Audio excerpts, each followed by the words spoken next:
Arkadaşlar başlıyoruz. Peki, so why should an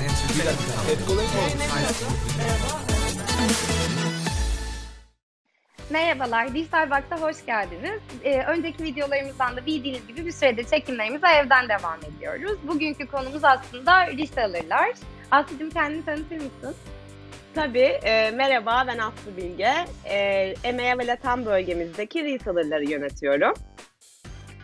Merhabalar, ben de Dila Özkan. Aslında tam Aslı'nın yaptığı işin zıttı olarak Etcoin ailesinde reseller ekibinde çalışıyorum. Spotify ve LinkedIn satış ekiplerini lider ediyorum.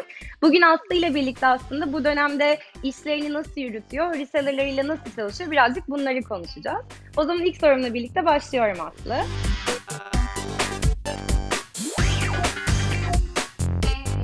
Reseller ekiplerimizle genel olarak nasıl çalışıyorsunuz?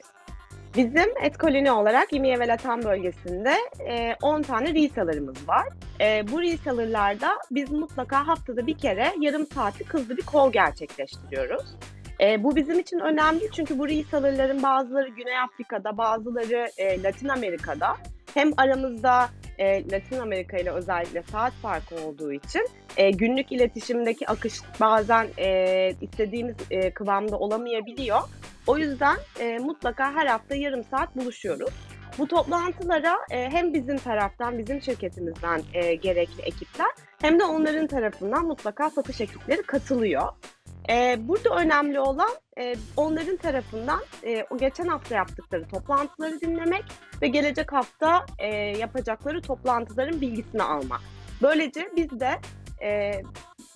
bir stratejik olarak onlara bu toplantılar konusunda destek olabiliyoruz ve bizim şirketimiz tarafından olan update'leri onlara direkt verebiliyoruz. Yakın ilişki çok çok önemli çünkü aslında biz hani reseller'larla bir aynı şirket olduğumuzu ve aile olduğumuzu hep hissetmek, hep yakın çalışmak istiyoruz. İkincisi WhatsApp. WhatsApp önemli çünkü hani çok hızlı çalışıyoruz ve evet şu an evlerimizden çalışsak da çok da bir şey değişmedi. Hatta tam tersi daha da hızlandık diyebiliriz.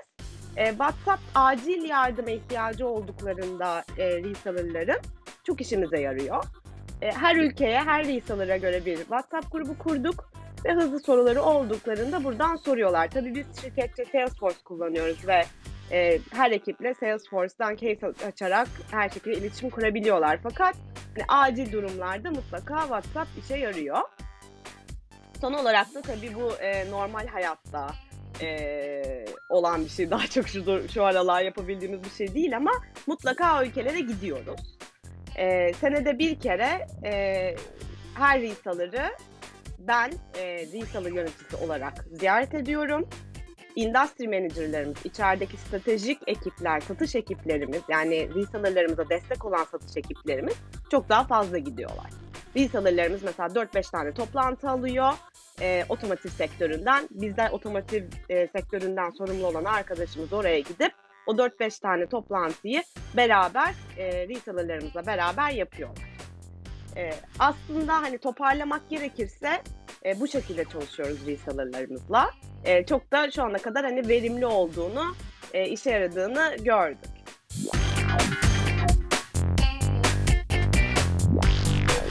O zaman bir sorum daha var. Bu birazcık daha gündem özelinde. Özellikle bu Covid dönemi evden çalıştığımız bu zamanlarda reseller ekiplerimizle ilişkilerimiz nasıl etkilendi ya da etkilendi mi?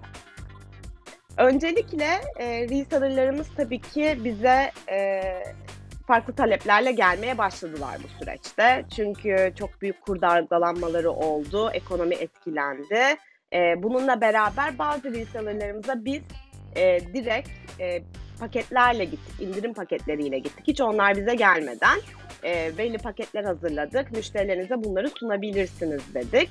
Bu dönemde farklı destekler vermek önemli diye düşünüyorum. Aynı zamanda onların da farklı talepleri oldu tabii ki. Biraz indirimler istediler. Orada da biraz flexible davrandık açıkçası. Belki Q2'ye özel yaptık ama mutlaka yardım etmeye çalıştık. İkincisi stratejik destek. Çok büyük stratejik destek verdik. Yani bu olay yaşandığı andan itibaren pazarlama ekibimiz, industry manager ekibimiz dataların içerisine girdiler ve anketler yaptılar, araştırmalar yaptılar. Her sektöre özel farklı stratejik deckler, sunumlar hazırladılar. Ve biz her gün belki 4 tane, 5 tane farklı sunum paylaşmaya başladık reseller'larımızla. Otomotiv sektörü nasıl etkilendi? Finans sektörü nasıl etkilendi? FMCG sektörü nasıl etkilendi? Bütün dünya nereye gidiyor gibi her konuda stratejik destek verdik onlara her gün. Hatta hani o kadar çok verdik ki biraz acaba ara mı versek stratejik deck paylaşımlarına gibi talepler bile oldu yani. Hani çünkü gerçekten anlamak istedik. Hepimizi çok şaşırtan bir durum olduğu için bu. Çok hızlı davranmamız gerekiyordu. Aslında üçüncü diyeceğim şey de o. Çok hızlı iletişimlerimizi daha da hızlandırdık bu süreçte. Çünkü hani acil taleplere daha açık olduk. Daha flexible zamanlarda mesela akşam saatlerinde yazılsa da daha cevap verir olduk. O hani kare çalışma alanlarımızı ve saatlerimiz biraz daha genişlettik. Hani bu evde olmamızla da alakalı. Hani evde daha vakit geçirince insan daha böyle bir evet hadi 6:30 oldu kalkayım yerimden yeter bu kadar demiyor, içinden gelmiyor. Çalışıyorsun çalıştığın kadar. Ve o da yani bence bütün dünyayı bu şekilde etkiledi şu an. Ve daha hızlandı her şey ve biz de o yüzden daha da hızlandık açıkçası. Elimizden geldiğince yani reseller'lara bu süreçte destek olduğumuzu düşünüyorum. Ve yani güzel de toparladığımızı düşünüyorum bu dönemi açıkçası. Peki Dila, öbür taraftan bakarsak bu dönemde reseller'lığını yaptığımız LinkedIn ve Spotify sizlere nasıl destek oldu? Bir reseller gözünden bakarsak sizin aslında beklentileriniz nedir? Onu anlamak, öğrenmek isterim.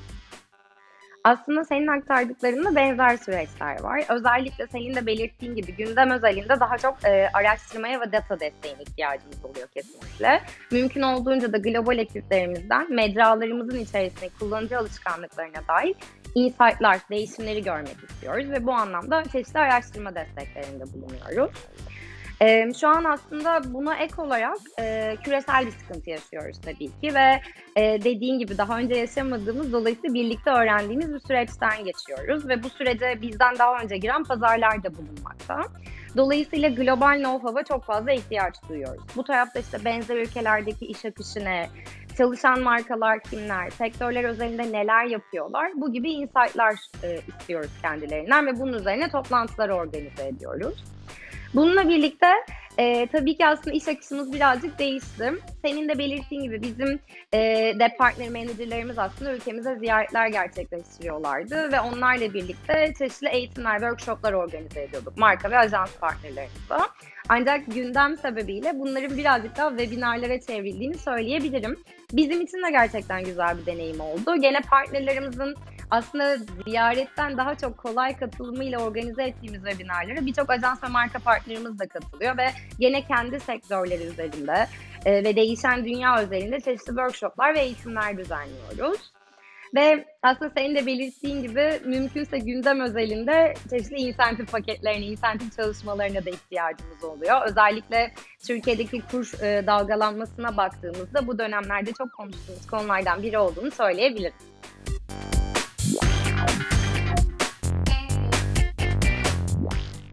Peki Dila, uzaktan çalıştığımız bu dönemde ilişkilerimizi nasıl yürütüyoruz? Yani tavsiyelerin neler olur bize?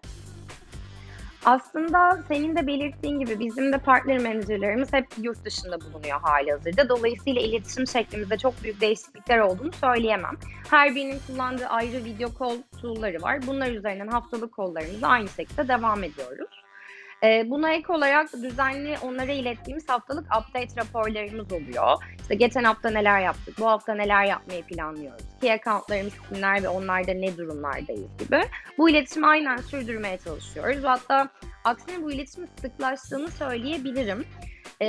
Gündem özelinde dediğin gibi daha hızlı dönüş almaya ihtiyaç duyuyoruz. Markalarımız özelinde ve değişen dünya özelinde daha fazla çözüm desteğine ihtiyacımız, yeni stratejiler desteğine ihtiyacımız bulunuyor. oluyor. O yüzden haftalık call'larımızı veya müşteri toplantılarına onların da katılımını sağlamayı sıklaştırdık birazcık daha. Mümkün olduğunca sürekli iletişim halindeyiz. Bu dönemde özellikle evet her zaman birbirimizden uzaktık ama bir takım olarak çalışmayı hissetmek bizler için çok önemli. Bugünlerin üstesinden birlikte geleceğiz diye bakıyoruz ve gerçekten hem LinkedIn tarafında hem Spotify tarafındaki oradaki partner managerlerimizle, diğer bize destek olan ekiplerle bir bütün olarak çalıştığımızı hissediyoruz mümkün olduğunca. Bununla birlikte aslında takım olmayı güçlendirmek adına partnerlerimiz çeşitli organizasyonlarda bulunuyorlar. Bizim 2 haftada bir düzenli yaptığımız eğitimler vardı. Hem LinkedIn tarafında hem Spotify tarafında ayrı ayrı katıldığımız. Bu eğitimlerin birazcık daha sıklığını arttırdılar. Daha doğrusu eğitimden öte aslında birlikte iletişime geçtiğimiz anların sıklığını arttırdılar. Hatta tüm partnerler global olarak daha kolaboratif çalışmayı hedeflediğimiz için ve bu dönemde çok fazla bilgi paylaşımına ihtiyacımız olduğu için happy hour'lar organize ediyoruz. Video call'lar üzerinden. Hatta geçen hafta partnerlerimizden biri Got Talent yarışması dahi yaptı. Herkes böyle Zoom üzerinden birlikte yeteneklerini gösterdi ve aslında iletişimini güçlendirdi. Bu gibi keyifli anları da yaratmak bizler için önemli. Çok enteresan, herkesin böyle çok yaratıcı yollar bulduğu bir dönemden geçiyoruz bence iletişimde kalabilmek için. Benim reseller'larım her zaman zaten farklı ülkelere dağılmıştı. O anlamda ben bizim için daha iyi olduğunu düşünüyorum. Çünkü herkes evde ve herkesin daha fazla belki vakti var. O yüzden daha fazla sosyalleşecek zaman da bulabiliyoruz onlarla. Belki o community, o aile hissini daha çok hissediyoruz. Hem beraber zor bir zamandan geçiyor olmak da insanı daha yakınlaştırıyor. Yani daha yakın bir hisse oluyorsun. Bizim İtalya'da da İspanya'da da reseller'larımız var her hafta konuştuğumuz. Bu süreç içerisinde İtalya'daki reseller'ımızın ya da İspanya'dakini hep yanında olmaya çalıştık. Yani haftalık toplantılarımızı böyle hangi toplantıyı yaptın ya da yapacaksın gibi değil de nasılsın, iyi misin, sağlığın yerinde mi, sevdiklerin iyi miye döndürdük bazı haftalarda. Çünkü hani psikolojik desteğin de önemli olduğu bir süreçten geçiyorduk aslında. Kesinlikle. Bu dönemde iletişimi güçlendirmek ve birbirimize gerçekten destek olduğumuzu hissetmek her şeyden önemli. Yani sadece bir iş partnerliği yürütmüyoruz da şu an artık bir aile olduğumuzu da görüyoruz partnerlerimizle. Bizi dinlediğiniz için çok teşekkür ederiz. Kanalımıza abone olmayı ve gelecek videoları takip etmeyi unutmayın. Spotify'dan da podcast'imizi dinleyebilirsiniz. Teşekkür ederiz. Evet arkadaşlar başlıyoruz. So why should an answer? Bir dakika. Hep kolay mı oldu?